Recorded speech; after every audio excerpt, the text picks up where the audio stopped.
Ladies and gentlemen, boys and girls, shit of all ages, HollywoodShono here, about to give you another Injustice Gods Among Us video. And as reported by Cartman at 6:18 p.m. Eastern Time, patch 2.14 is officially live on iOS. Amp up the battle in some of the most powerful DC roster yet. Update 2.14 introduces a new character from the popular Flashpoint series and an expansion of the fan favorite Blackest Night crossover. Complete your roster with new versions of iconic DC superheroes. Alter your reality, destroy your enemies with our newest challenge character based on the Flashpoint series. In a more brutal reality, Thomas Wayne takes the cowl of the Batman, delivering destructive blows and sabotaging your opponent's ability to heal. This is obviously very important when it comes to Fourth World and direct healing, so we're going to have to see how that plays out. But I would definitely love to see a direct counter to Fourth World finally. Unfortunately, I'd like to see it in the form of a gear item, not something that basically requires you to have the character on the team. In Blackest Night, unleash Necron's newest champion. Blackest Night Superman deals necrotic damage, reducing your opponent's total health. Superman also applies defensive and offensive bonuses to other Black Lord and Corp characters. Earn Blackest Night Superman in online battles, which means that probably for the first week after the challenge, expect there to be a booster pack, kind of like with Wally West, the Flash. So we'll have to see how that plays out. Obviously, what is the point of a multiplayer season if they're going to have this booster pack? And if not, you're going to need 4 seasons to actually max this character out. Bugs, we don't like them, no sir. We stomped out some bugs in our new breakthrough system and taken a broom to some of the corners and cleared up issues all through the game. So some of the issues, obviously, in breakthrough is that bronze and silver breakthroughs happen. And a lot of the times you would have 3 characters that you can break through. Why is there even a breakthrough requirement for a gold card? It should just be gold cards altogether and not restricted. I've heard people on the forums complain about not being able to upgrade Shazam.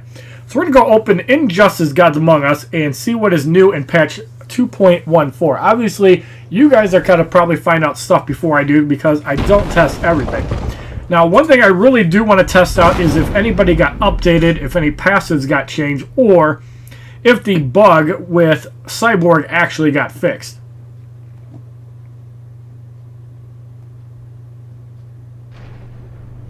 Now, for the next 6 days, the Red Sun Green Lantern Challenge, as I posted about earlier, is active, and I highly recommend picking up this card, whether you think it sucks or not. It's great with the Red Sun team. So for Flashpoint Batman, it said there was an early access pack. However, where is it?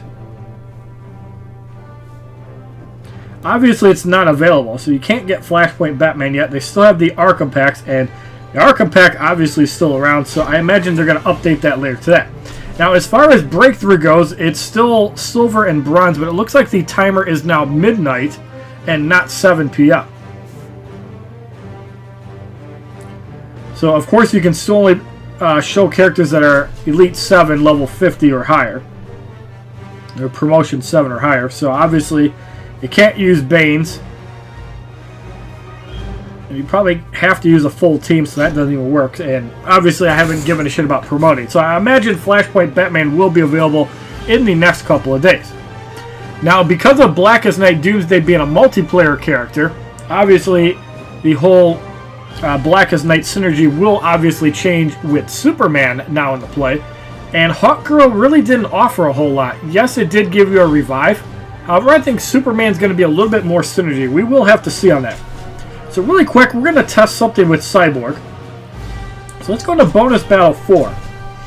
And let's see if they fix the power generation with Cyborg. Obviously, we don't have a lot of information regarding the update. So let's just see how this still works. As we know, power generation was normally ridiculous on Cyborg, so we're going to throw on a bunch of power generation gear. So we're going to have League of Assassins Adept Knives, the Fourth World Helmet, and the Ibis Stick. That's a lot of power generation. And let's throw on Animated Harley Quinn just to test this out. So let's see how the power generation is. It looks like they still have not fixed that 6 months later. So unfortunately, Cyborg's power generation is still ridiculous. I guess that's a game mechanic.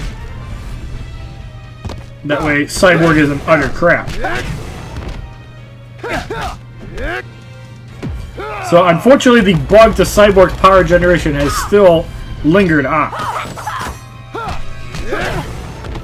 Everything off the Sonic Disruptor, Catwoman should be eliminated for the victory in our first test fight.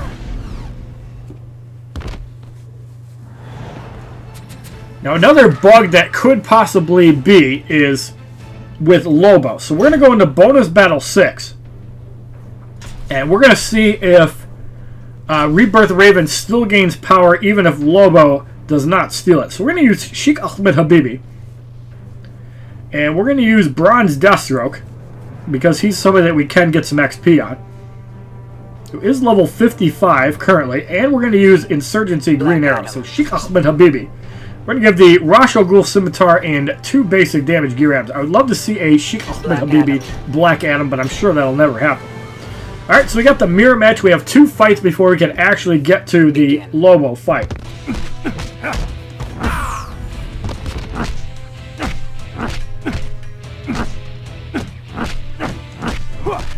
So Black Adam trading blows with each other. We might take some special damage here. And we're off the Tef Ahmed Habibi. Black Adam eliminated. So basically the way that we can test out the Rebirth Raven synergy is basically just use somebody like Blackest Night Batman, beat on him a little bit, and then try to swap out. We're going to test that mechanic if you can still steal power from somebody that's immune to power drain, and they keep their power.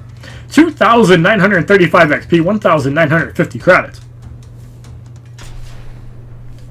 Alright, so next up we're going to throw in...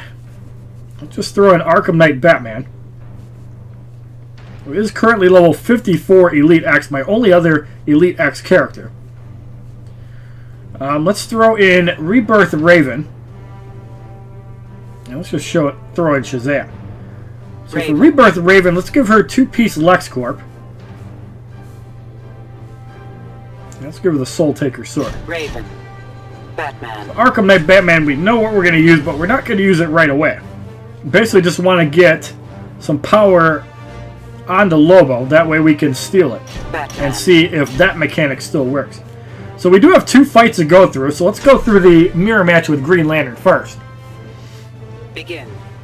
And if you guys haven't seen the ridiculousness of Arkham Knight Batman at level 50 Elite X, I also have a video up on that as well. Bane is going to get eliminated, and that is just pure dominance. Arkham Knight Batman just has to throw batarangs and he can win basically any fight.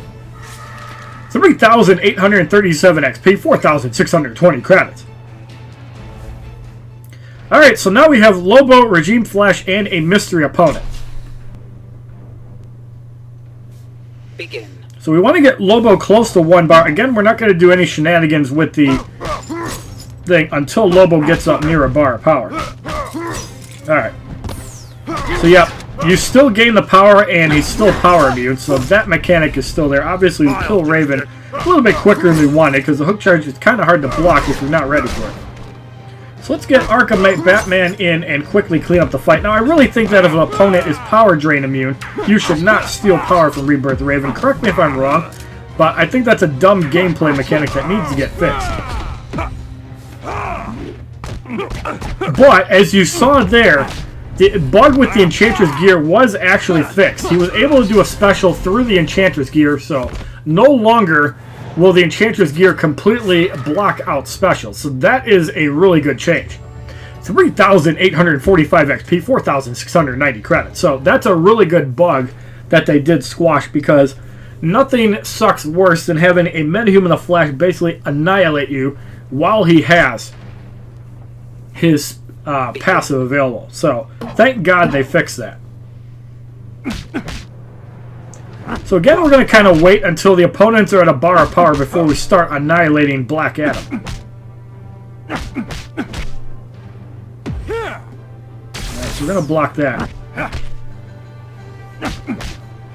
So let's wait for Black Adam to get to a bar. I think we can annihilate him with 1 battering, although I really don't want to.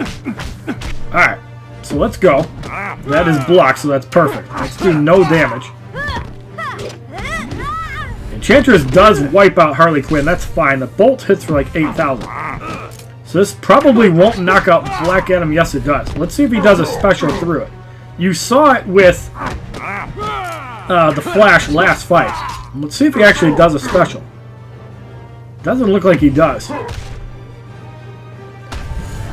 But if they did allow the Enchantress gear not to destroy you, that would be cool. I wish I could test out in multiplayer, but I have a feeling that I wouldn't be able to. 3,853 XP, 4,760 credits. So let's take a quick look at some of the gear and see if anything changed about it. So let's go into the collection, and I like that outlook a little bit better. Okay, so we're going into gear. Let's sort by name just because of that. So the alien artifact is no change. Mostly looking for set gear, I would imagine, is the biggest offender. So let's actually sort by gear score, because most of them are maxed out. So the skulls are the same thing. Rasho Wheel Scimitar, no changes to that. The 3-piece LexCorp is still the same thing. Power given instead of drained, and base damage applied every second to an enemy is still the same. I really think that the LexCorp set needs a buff. And we can actually try the 3-piece out and see if it actually does more or if it doesn't.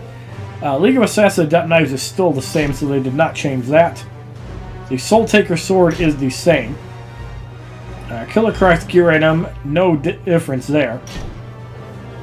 Fourth World still requires the 3-piece for health regen, although I kind of like how it's backwards. And the Fourth World helmet is the same thing. Gauntlets of Azrael. Fun gear item in Survivor. I highly recommend that. The Scarecrow's Ventilator Mask reflects 40% of block special damage back at the opponent. And yeah, the set bonus is not good for that. Cloak of Destiny appears to work the same way. Diablo Companion card still looks to be a piece of crap. League of Assassins Adept Blade definitely could use a little bit of a buff, as I think it's a little bit weak. And the League of Assassins Adept Hood no longer says ASIC attack, so that's kind of cool, even though I think they fixed that a couple updates ago. So the Batmobile, so it looks like no real changes to gear, except for the Enchantress gear now lets you do specials, which is a godsend. So if you like this video talking about patch 2.14, which is now live and going to breathe a little bit of fresh air into the Injustice community, please give this video a like rating, comment, subscribe, share this video amongst your friends, and as a favorite, check out my other Injustice Gods Among Us videos playlist, Facebook, Twitter, and Twitch, which are all HollywoodShono. And for anybody that is playing Injustice 2, the Arena mode is now available. And just to give you guys a quick look at it, the way the Arena mode works in Injustice 2, we're going to talk about this a little bit. So there is a Arena store which lets you buy fragments for Predator Batman or Telekinetic Gorilla Garage. You can also get gear items for said characters, which cost arena points, which you get every week, kind of like in Mortal Kombat X. So I'm not sure if these are going to be PvP exclusive characters, but even if it is, it's not really that bad. So every week, you have a chance to get arena points and a bunch of diamonds. So even if you get 300 diamonds, that's quite a bit, because it'll let you upgrade your operations quite a bit. So when you find opponents, you have little pips, which act like Injustice Gods Among Us 1 energy. So in the original format for Injustice 1, each fight costed 2 bars of energy. In this mode, each one costs 1, and you have 5 pips. So it's basically the same way as Injustice Gods Among Us 1. I'm not sure exactly how fast these recharge, because you can refill it for 20 diamonds. Obviously, I don't recommend that. And it's per character. Now, you can swap out your roster, and each one will have full pips. Now, you have to obviously not use them in operations. Also, keep in mind, if you have them on your PvP team, but you have different characters on your regular roster, you will not be able to do operations with anybody. So you have to make sure that whoever you use in your regular fight, don't use them in operations. So the arena is going to be interesting. Obviously, it is kind of like a beta test, so you're not sure how it is. And everybody, please give the middle finger to the hacking freak who spent hundreds of dollars on this game, as I'm sure Star and Sky did as well. So fuck you in the ass. Quit playing the game and paying for it. It's no fun in that. www.youtube.com/HollywoodShono. Subscribe, bitches!